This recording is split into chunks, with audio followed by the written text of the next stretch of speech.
سلام سلام عاوز لكم كبراتن كبرانن تخطاتلت ناي زمدب كما يقنيهم انكوا عنا عامتاوي كبر بعال ناي تصوم عبي تصوم 4 بسلام أبصحكم أبصحنا كامل فلت لما عند سنبت درار تصوميو مالتيو زي تفلطو حواتن حاتن تحليكم لما نمستوازا أكل بزي مفلات تسعرلو كنتات اللينا انكو عبس حكوم يبلكم بدقامي مالتيو بزعبا ناي مجمريا مأتو تصومنا بتملكت بتقهانا أبوتات ناس تتصحفت حضر زبالت منفساوي سنة صحف حيزالكم مزيل له كام مجمرياس كام فصمتها مسايك تصنحو بتحتنا يلاوكم بس مع وولد ومنفس قدوس أحد وأملاك آمين زورده ويكعا صوم هرقال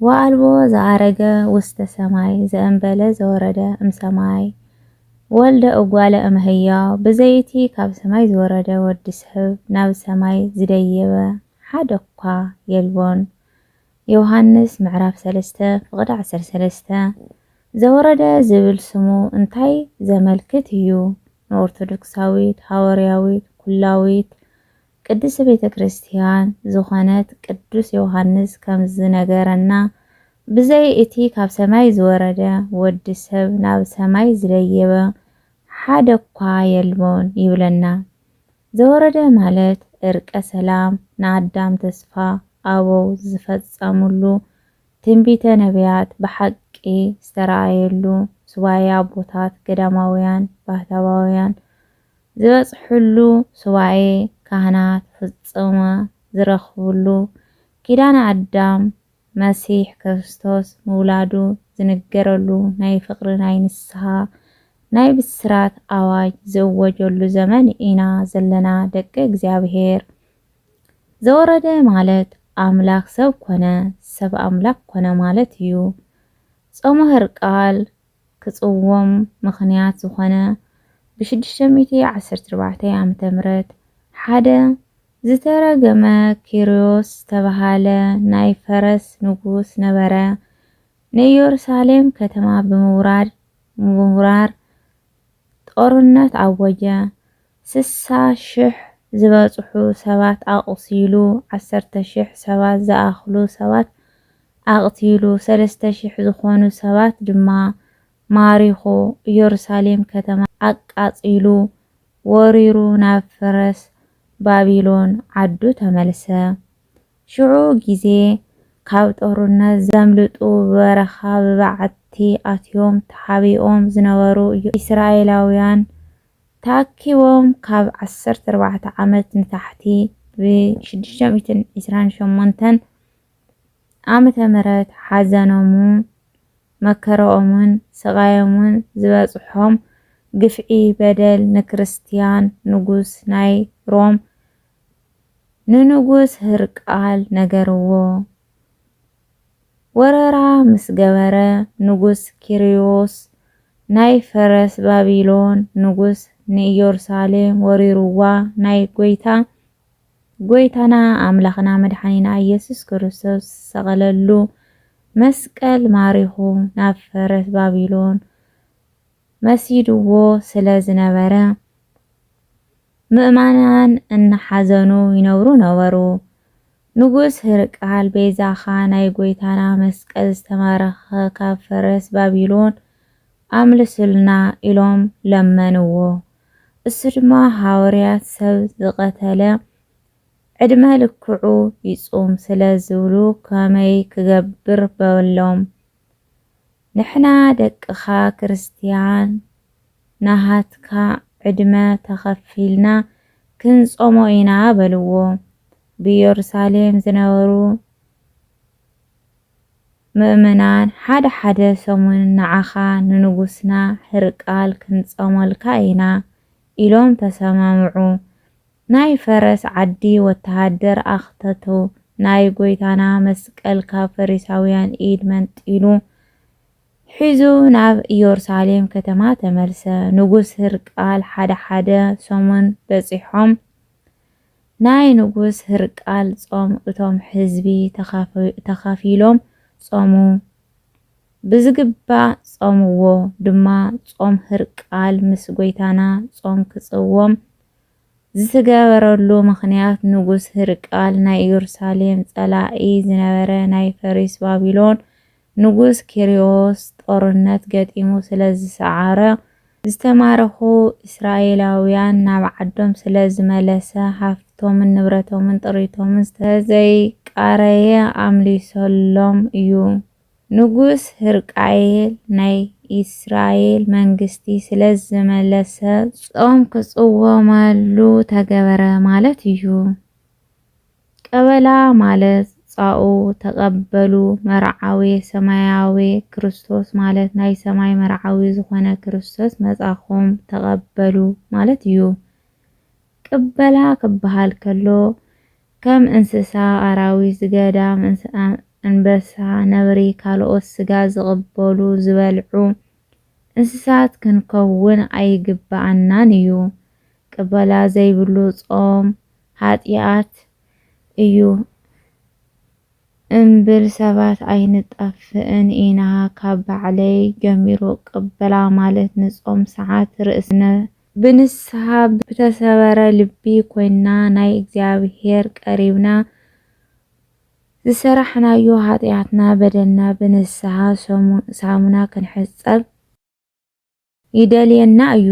ቅበላ ብመብልዕ ብመስተ ብስኻር ብዝሙት ብስርቆት ብጭዋታ ብጎይላ ዘይተደለየ ናይ ገንዘብ ወጻኢ ምግባር ተኽሊ ኣይኮነን እኳ ዳኣሲ ብቕኑዕ ልብና ናብ ንስሓ ኣቦና ወይ ድማ ኣቦ ነፍስና ከይድና ርእስና ብንስሓ ክንሕጸብን ምእንታናን ኣጽኒዕና ክንሕልዎ ጾሙ ብንጽህና ብቅድስና ብቕንዕ ልቦና ኮይና አይና ክንቅበሎ ዝግባ ናይ እምነት ኦርቶዶክስ ተዋህዶ ቤተክርስቲያን ተኸተልቲ ዝኾና ህዝበ ክርስቲያን ብጣዕሚ ዝጎድለና ነገር ኣሎ እዩ። ሃወ ክወሃበኩም እዩ በቲ እትሰፍሩሉ መስፈሪ ክስፈረልኩም እዩ። ብጽቡቕ መስፈሪ ዝመልአ ዝተጸቐጠ ዝተናነወ ሕልፍን ትርፍን ዝኾነ ኣብ ሕቑፍኹም ክወሃበኩም እዩ። ሉቃስ ምዕራፍ 6 ፍቕዲ 38 ዝብል ቃል ብተግባር ክንሰርሖ ይግባእ እዩ። ኣስራት በኹራት ቀዳማየት ካብ 11 ናብ እግዚአብሔር ብጽሒት ክንህብ ይግባእ እዩ። ኣብ ህዝብና ግና ምጽዋት ኣይለመድናን ይመስለኒ። ንቤተ ክርስቲያን ሙዳየ ምጽዋት 10 ቅርሺ ካብ ንህብ ንመስተን ንጓይላን ንደንኬራን ንኻሊእ ስራሕ ንምስራሕን 10,000 ቅርሺ ክነውፅእ ደስ ይብለና። ንምንታይ ይኾን ኢድናን እግርናን ኣሲሩ ተዘይፈለጥናዮ ጸላኢ ሰናያት ካብ ሕቑፉ እግዚአብሔር ቀስ ኣቢሉ ኣውፅዩና ከይከውን ርእስና ንፍለጥ ማለት የድሊ። ጾምና ክሰምረልና ምእንታን ካብ ልቢ ናብ እግዚአብሔር ንቕረብ። ምክንያቱ እግዚአብሔር ዝተሰበረ ልብና ሰብእና እዩ ዝደሊ። ጎይታና ኣምላኽና መድሓኒና ኢየሱስ ክርስቶስ ካብ ሰማይ ሰማያት ወሪዱ ካብ ኣዴና ቅድስቲ ድንግል ማርያም ተወሊዱ ስጋኣ ስጋ ካብ ነፍሳ ነፍሲ ኣልዒሉ ወይ ድማ ነሲኡ ስለ ዝተወለደ ስለ ኃጢአትና በደልና ንነፍስና ስርየት ድሕነት ምእንታን ክንረክብ እንጾም ጾመ እዩ ኢሉ ቅዱስ ያሬድ ከምህረና ከሎ ንጾም ጾመ ወናፍቅር ቢጸነ እስመ ከማሁ ኣዘዘነ እግዚአብሔር ጾመ ንጹም ፈታዊና እንፈትወው ኢሉ እግዚአብሔር አዚዝና እዩ። ነቢይ ኢዮኤል ብትንቢቱ ከም ዝተነበዮ ብጾም ብጸሎት ብብኽያት ብሓዘንን ብምሉእ ልብኹም ናባይ ተመለሱ ይብል እግዚአብሔር እዩ። ምዕራፍ 2 ፍቕዲ 12 ኢሉ ከም ዝነገረና ናይ ልዑል እግዚአብሔር ምሕረት ቸርነት ኣብ ኩላትና ደቂ ሰባት ይሕደር። ጾም ማለት ብጾም ስርዓት ስጋ ጠስሚ እንቋቑሖ ጸባ ዝኣመሰሉ ምሕራም ኣይኮነን። ናይ ምግብን መስተን ጥልላት ዘይብሎም ምግብታት ምልዋጥ ጥራሕ ተዘይኮነ እንፈትዎ ናይ ስጋ ድልየትናን ስለ እግዚኣብሔር ኢልና ምግዳፍ ማለት እዩ። ርእስኻ ምግዛእ ብክርስቲያናዊ ህይወት ውሽጢ ዓብይ ዋጋ ከም ዘለዎ ፍሉጥ እዩ። ሓደ ሰብ ናይ ስጋ ድልየቱ ገዲፉ ናብ እግዚኣብሔር ፍቅሪ እናሓሰበ ዝጾመ እንተኮይኑ ብፈጣሪ ዋግኡ ይረክብ እዩ። ብርሃነ ዓለም ቅዱስ ጳውሎስ ከም ዝበሎ ዓረገ ማለት ናብ ትሕተዋይ ምድሪ ወረደ ከም ዝነበረ እንተዘይኮይኑ እንታይ ክኸውን ይኽእል? ኤፌሶን ምዕራፍ 4:9 ንጾም ዘበርትዕ ሰብነት ንጸሎት ዝተግህ ልቢ ሰናይ ዝገብር ህሊና ንጽድቂ ዝምልከት ዓይኒ ልቦና ንንስሓ ዘብቅዕ ኣእምሮ ይቕሬታ ዝሓትት ልሳን ዝተጸገሙ ዝረድእ ኢድ ንዝጠመዩ ዝዕንግል ሰብእና ክህበና እግዚአብሔር ቅዱስ ፍቃዱ ይኹን። ስድራ እግዚአብሔር ንሕና ከዓ ኢየሱስ ክርስቶስ ምእንቲ ኃጢአት ዓለም ከድሕን ዝተቀበሎ መከራ እናዘከርና ክንጾውም ይግባአና ማለት እዩ።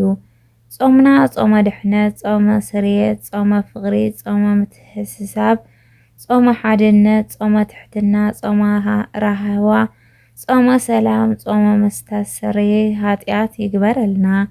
ናይ እግዚአብሔር ምሕረት ናይ አዴና ቅድስት ድንግል ማርያም ወላዲተ አምላክ አማላድነት ናይ ቅዱስ መላእክት ፈጣና ተራዳኢነት ናይ ኩሎም ቅዱሳን ጻድቃን ልመና ጸሎት ስግዳን አማላድነት ምስ ህዝበ ክርስቲያን ይሕደር አሜን አሜን። ክቡራት ኣሕዋተይ ዝወደቐን ዝነጠበን ብኣፍትጋን መላእክቲ ይተኣረምለይ።